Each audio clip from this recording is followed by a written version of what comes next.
Oi, gente! Meu nome é Larissa Gabriela e hoje estarei apresentando o facilitador de estudos elaborado para a disciplina de Noções de Sociologia. Então, vamos lá! O texto Modernidade Líquida e Consumo Consciente, Necessidade e Possibilidade de Discussão na Escola, escrito por Valdir Damasio Júnior, isso mesmo, o nosso prof. Valdir, em conjunto com Andressa Aparecida Stefanello Mocelin, será o palco das nossas discussões. Logo na introdução do artigo, os autores destacam que nós estamos inseridos em um momento histórico diretamente consequente das inúmeras transformações trazidas com o início da modernidade, passando pelo iluminismo e atingindo um ponto crucial na Revolução Industrial. No entanto, vale enfatizar que o projeto moderno ele tinha o objetivo de inventar sólidos de solidez duradoura, solidez em que se pudesse confiar e que tornaria o mundo previsível e, portanto, administrável. Nesse momento, eu me aproveito da fala do sociólogo e filósofo polonês Zygmunt Bauman, citado várias vezes ao longo do texto. Mas, em contrapartida, o que se observa na sociedade atual é uma ruptura com tudo que um dia foi sólido e duradouro. Sejam estruturas sociais, crenças, tradições, comportamentos e até mesmo formas de governo. E esse período de liquefação é o que Bauman vai denominar como modernidade líquida. Então, no nosso mundo contemporâneo, não se aceita mais o sólido, o pronto e o acabado. Qualquer solução para os nossos problemas atuais, ela precisa ser líquida e também facilmente substituível. Essa liquidez da sociedade moderna se manifesta em nossas vidas de diversas formas, principalmente por meio da velocidade das informações e das mudanças. E a fim de não sermos deixados para trás, nós somos obrigados a reconfigurar nossos valores, nossas certezas, nossos ideais, para conseguir acompanhar realmente essa velocidade alucinante. Uma boa ilustração dessa situação é trazida também por Bauman ao afirmar o seguinte: no mundo volátil da modernidade líquida, andar é melhor que ficar sentado, correr é melhor que andar, e surfar é ainda melhor que correr. Melhor surfista é o que desliza com leveza e agilidade, que não é muito exigente quanto às ondas que virão e que está sempre pronto a abandonar as antigas preferências.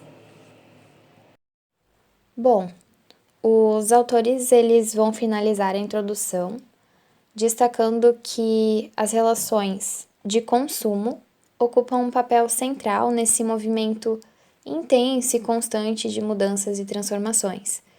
Segundo Bauman, nós somos a sociedade de consumo, ou seja, a maneira como a sociedade atual molda seus membros é ditada primeiro e, acima de tudo, pelo dever de desempenhar o papel de consumidor. A norma que nossa sociedade coloca para seus membros é a da capacidade e vontade de desempenhar esse papel. A segunda seção do artigo, ela vai continuar nessa linha e também aprofundar o tema do consumo no Brasil. Inicialmente, os autores destacam que o poder aquisitivo da parcela da população brasileira conhecida como a classe C aumentou ao longo dos últimos anos, fazendo com que esse grupo deixasse de ser classificado como pobre para ser incluído na chamada classe média. Na sequência, são exibidos alguns dados relativos ao documento Faces da Classe Média, elaborado pelo Serasa e Data Popular no ano de 2014. Segundo essa pesquisa, a nova classe média brasileira, em 2014, correspondia a aproximadamente 54% da população, o que equivalia a quase 100 milhões de pessoas. É trivial entender que o consumo gerado por essa grande parte da população também obteve um crescimento. A nova classe média já representava 58% do consumo de crédito no ano de 2014. Os autores evidenciam que, aqui no Brasil, os cartões de crédito foram lançados no mercado com o slogan "Não adie a realização do seu desejo", há cerca de 30 anos atrás. Mais uma vez, eu trago uma reflexão de Bauman sobre esse tópico. Com o cartão de crédito, você está livre para administrar sua satisfação, para obter as coisas quando desejar, não quando ganhar o suficiente para obtê-las. Esta era a promessa, só que ela incluía uma cláusula difícil de decifrar, mas fácil de adivinhar depois de um momento de reflexão. Dizia que todo depois, cedo ou tarde, se transformará em agora. Os empréstimos terão que ser pagos, e o pagamento dos empréstimos, contraídos para afastar a espera do desejo e atender prontamente às velhas aspirações, tornará ainda mais difícil satisfazer os novos anseios. Não pensar no depois significa, como sempre, acumular problemas. Em concordância com a fala de Bauman, uma pesquisa realizada em 2013 pelo Serviço de Proteção ao Crédito, SPC, e pela Confederação Nacional de Dirigentes Logistas, CNDL, aponta números bastante interessantes. 88% dos entrevistados declaram-se moderados ou conservadores na hora de fazer compras, mas 47% admitiram terem comprado produtos que sequer chegaram a usar. 59% declararam já ter comprado algo pensando que o mereciam, mesmo sem ter condições financeiras para arcar com o produto. 43% dos brasileiros, quando compram um produto recém-lançado no mercado, fazem questão de exibir a novidade para os amigos. Nesse contexto, nós temos mais uma das discussões centrais do artigo. Percebe-se um ideal de consumo como uma espécie de condição para pertencer a determinados grupos ou adquirir um status de poder, de confiabilidade e segurança. Assim, é estabelecida uma relação de dependência mesmo entre a exploração e o incentivo do consumo, com sentimentos e inseguranças pessoais, além da busca por uma posição social de privilégio ou admiração. Por vezes, o consumidor brasileiro, ele idealiza para si próprio um padrão de consumo que não corresponde ao seu orçamento pessoal. E, novamente, chegamos em dificuldades financeiras e dívidas. Outro ponto muito importante discutido ao longo do artigo mostra a publicidade como um dos fatores determinantes que despertam o desejo de consumo. Segundo aquele estudo do SPC de 2013, 40% dos entrevistados afirma que o impacto da propaganda é um dos componentes que mais os influenciam.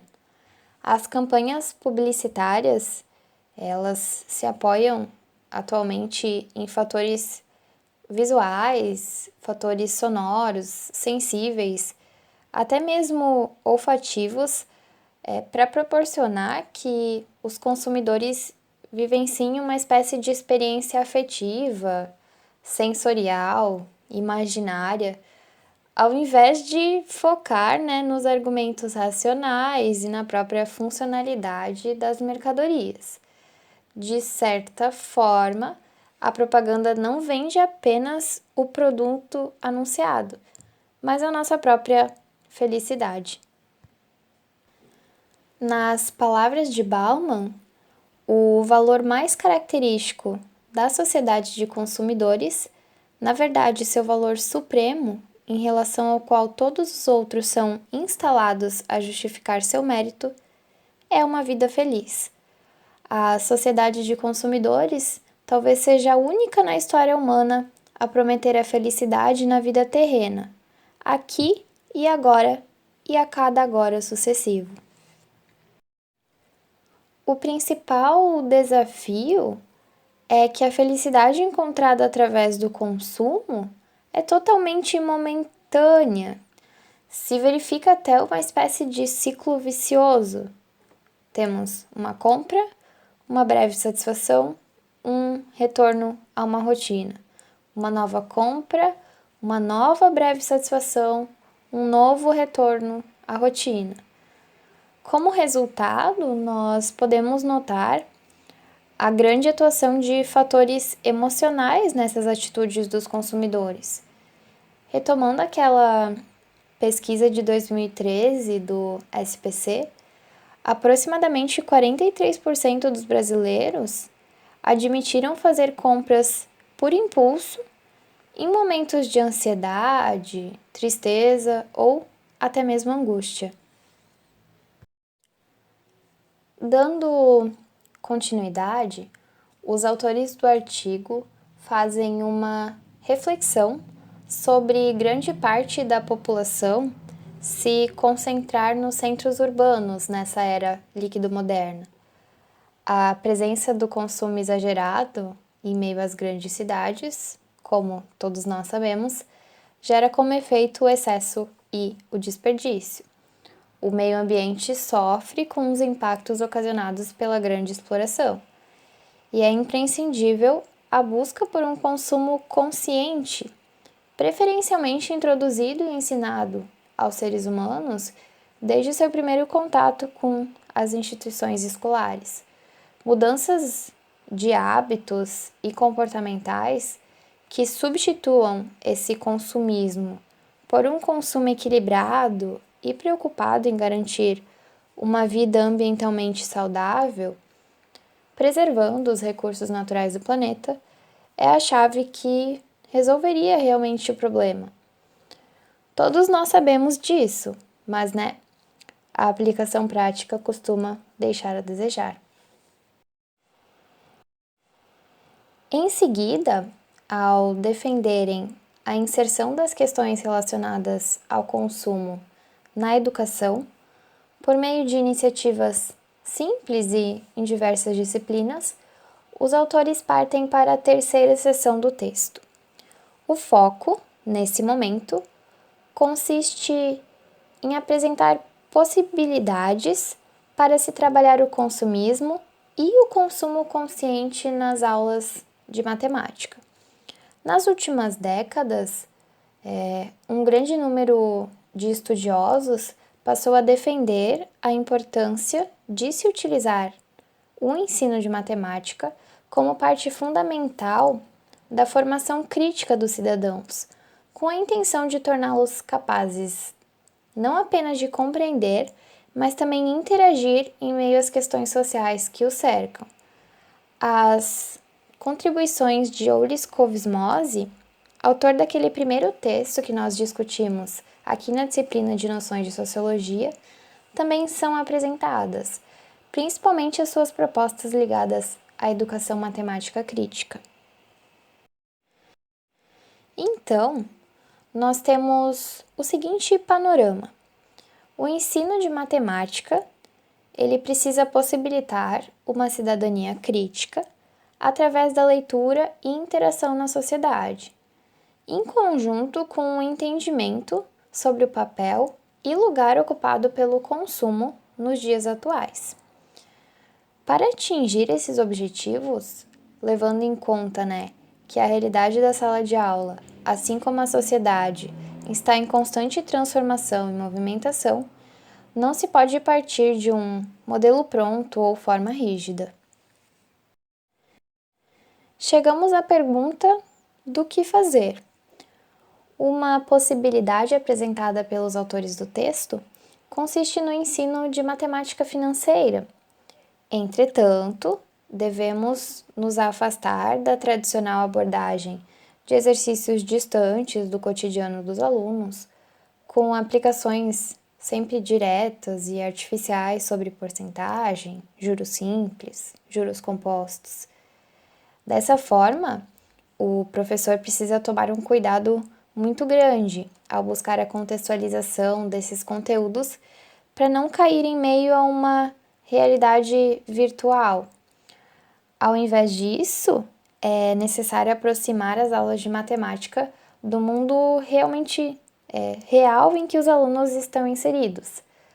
A busca por problemas mais abertos, que trazem a perspectiva de inúmeras respostas e a escolha por melhores opções, além de trabalharem com um contexto da comunidade, em que a turma vive, é um dos caminhos enfatizados no artigo. Para isso, o papel do docente vai ser totalmente fundamental no processo, porque é ele que é um dos maiores conhecedores dos seus alunos e da escola. Falando então sobre esses problemas mais abertos, eu trago um trecho do texto que está lá disponível na página 589 e diz o seguinte: em problemas mais abertos, os alunos são continuamente convidados a pensar nos porquês de suas decisões, competência esta totalmente necessária em nossa sociedade atual. Como exemplo, eu posso citar a atividade Um Pequeno Problema de Matemática, que fizemos aqui na disciplina de Noções de Sociologia mesmo. Ao realizar a análise se vamos optar pelos serviços da empresa Águia ou empresa Lobo, apesar da parte matemática de verificação do lucro e das funções ser importante, ela não é suficiente. Uma pesquisa prévia sobre trabalhos anteriores dessas empresas, satisfação, confiabilidade, também traria grandes contribuições nesse processo de escolha. Assim, aplicar uma proposta como essa em sala de aula, evidenciando todos os fatores que podem ser considerados, provavelmente produzirá um conjunto de respostas diversas entre a turma. E, de forma semelhante, poderíamos trazer exercícios onde os alunos precisam determinar, entre 2 ou até mais produtos, qual é o mais vantajoso, levando em conta as condições de compra desses 2 produtos, como prazo e juros, e também outras qualidades, como o apreço pela marca ou até a facilidade no processo de compra. Assim, nós acabamos abandonando a rigidez e certeza comumente associadas à matemática e partimos para a exploração de um universo muito mais semelhante à nossa realidade atual, permeado pela relatividade e transformações constantes. Para finalizar, eu trago aqui as minhas referências e o crédito da apresentação de slides, e também espero que tenha ficado claro o quão importantes e urgentes são as discussões sobre o consumo no nosso mundo atual. E nós, como futuros professores de matemática, podemos sim fazer diferente ao plantar aquelas pequenas sementinhas em meio à educação básica. De certa forma, munir o principal grupo-alvo das campanhas publicitárias apelativas com um instrumento para seu discernimento em suas ações de consumo é uma arma muito poderosa que está totalmente disponível em nossas mãos. Assim, eu finalizo as reflexões do meu facilitador de estudos. Confesso que foi muito curioso gravar essa apresentação e falar sobre consumismo em meio à semana da Black Friday. Eu não fui um bom exemplo nesses últimos dias, mas, enfim, eu fico por aqui e agradeço a todos que disponibilizaram um tempo para assistir esse vídeo. Então, obrigada pela atenção. Até mais!